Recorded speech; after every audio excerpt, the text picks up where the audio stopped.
Les découvertes de Adam, yeah! Je suis caché. Pas! L'autre jour, j'ai découvert la cité de Sybaris. La cité de Sybaris a été fondée en 1720 avant Jésus-Christ et elle devint la cité la plus puissante de la Grande Grèce. Elle aurait regroupé jusqu'à 300 000 habitants, ce qui est un nombre incroyable pour cette époque. Si cette cité était aussi convoitée, c'est qu'elle possédait une très grande richesse car il y avait de vastes plaines alluviales et fertiles que la ville dominait, ainsi que son rôle stratégique qu'elle tenait dans le commerce méditerranéen. Mais l'intérêt principal de cette cité antique se trouve dans la mentalité et le rythme de vie de ses citoyens. Sybaris était réputée pour sa somptuosité, ses lieux de plaisir et la mollesse de ses habitants. Les Sybarites avaient horreur du bruit, au point ils interdisaient les métiers trop bruyants comme les forgerons et les charpentiers. On allait même jusqu'à interdire les coqs dans la cité pour ne pas perturber le sommeil des citoyens. Point de vue gastronomie, les Sybarites avaient une loi très spéciale concernant les nouvelles recettes.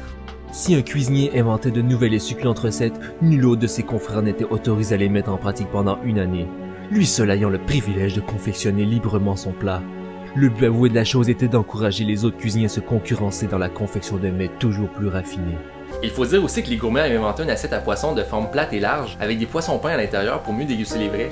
Au-delà de la gastronomie, les Sybarites pouvaient être très excentriques dans leur comportement, comme par exemple, le cas de cet homme qui s'appelle ainsi, que je saurais même pas de prononcer tellement que ça a l'air compliqué, s'est rendu à Athènes avec une suite de 1000 personnes.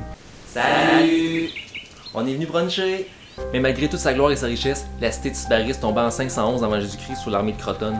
mais avouez que, avec tout ce que je viens de vous dire, ça serait tentant de la reconstruire pour vivre comme à l'époque. Ah pis de la marde, je le fais!